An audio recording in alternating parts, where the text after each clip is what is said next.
Cidade de Deus. I'm pretty sure I said that right. I know I said de Dieu correctly. I don't think I said Cidade correctly because it just doesn't sound right. But I know I said de Dieu perfectly because Dieu is French for God also. So, but yeah, man, I watched City of Gods. Now, is this film overrated? No.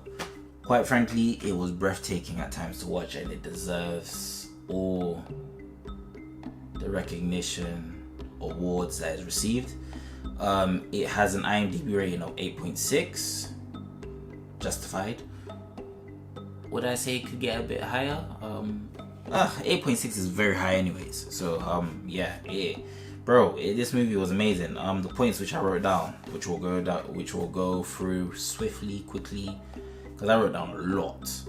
Emotionally investing, the cycle of violence, shedding light done effectively, depiction of the ghettos, desensitized to death when the gangster gets the girl, Lil Dice, Lil Z, kids killing Lil Dice, Lil Z, spoiler, Benny's death, spoiler, comedic scenes, and gangster, I already said gangster gets girl, but yeah, emotionally investing. It's definitely a film where you're going to feel like you want to punch your screen, times where you're going to feel like you need to take out the tissue and cry, times where you want to rejoice and just, you know what I'm saying, you're just going to be happy. You're going to be happy watching this film. You're going to be sad watching this film. You're going to be angry watching this film. Yeah, it is definitely an emotional roller coaster, especially with Lil Z. I don't know why I keep saying Lil Z. Lil Z. I think it's because in there they say Lil Z. Americans say Z. I think I heard someone say, I think the way that they were saying Z was Z as well, so that's why I kind of said C. But yeah, a lot of the scenes, emotionally investing scenes, does happen with Lil C. By the way, Douglas Silver, well done on the way that you portrayed this character. It's freaking amazing. Sometimes it's actually hard to believe that this movie is based on real events, and it kind of goes to the point which I made about shedding light done effectively, because the way that they shed light in this movie on how the ghettos were in Brazil is flipping amazing. Like, I'm not too familiar with what's been going on in Brazil. I do know that, you know, there is a poverty problem, and I do know that there's a lot of racism within, there's a lot of racism and corruption within the police, and you see a lot of that in this film. And the way that they pretty much portrayed that in this movie is flipping amazing. You don't even need to watch, you don't even need to read a freaking Wikipedia article or newspapers to find out what's going on in Brazil. All you have to do is watch this movie if you really want to know what's going on. Like, amazing, freaking amazing.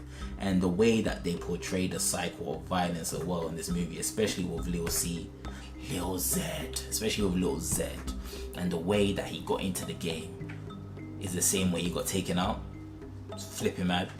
Came into the game all gangster as a kid, killing people, and he got killed by a bunch of kids who are now coming into the game all gangster. It's just the way that they showed the cycle of violence was crazy, especially with I forgot his name, but what's his name? The guy who Little Dice, you know the guy, I forgot his name, but you know the guy who Little Dice, he unfortunately odd his girlfriend and he killed his brother and his father. I forgot his name, but him, the way that he ended up turning into a gangster after he was just pure-hearted guy. Obviously, Lil Dice was jealous of him because he was handsome. Pure-hearted guy, ended up coming into the game as well as revenge. But then he ended up getting killed by a little boy who wanted revenge on him for killing his dad accidentally. So the cycle of violence, the way that the cycle of violence was portrayed in this movie was crazy. Bro, overall this movie was unbelievable. Yeah, and also the way that they also showed that they desensitized, the way that people in the hood, in the ghetto, became desensitized. God damn, it's raining, it's pouring. It's time to start snoring. But yeah, the way that they just showed how people in the hood just became so desensitized to death. A job well done.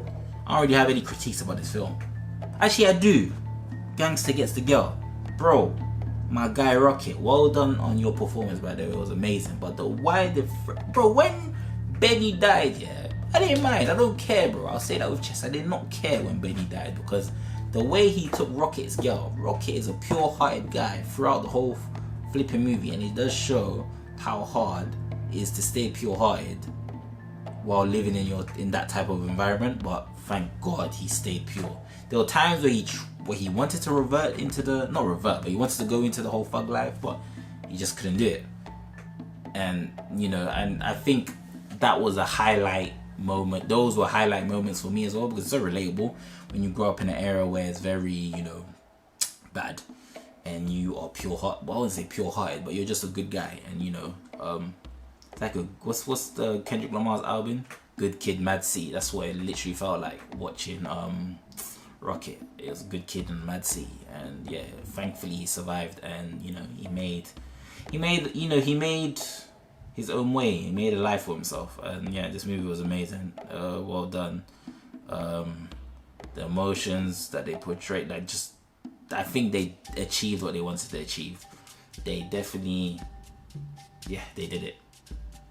There's so much more that I want to say, but it's very hard to articulate what I'm trying to say, because there's just a lot what I want to say. So I think I'm just going to stop here and say you lot should watch this movie. It's definitely not an overrated film. 8.6 is justified.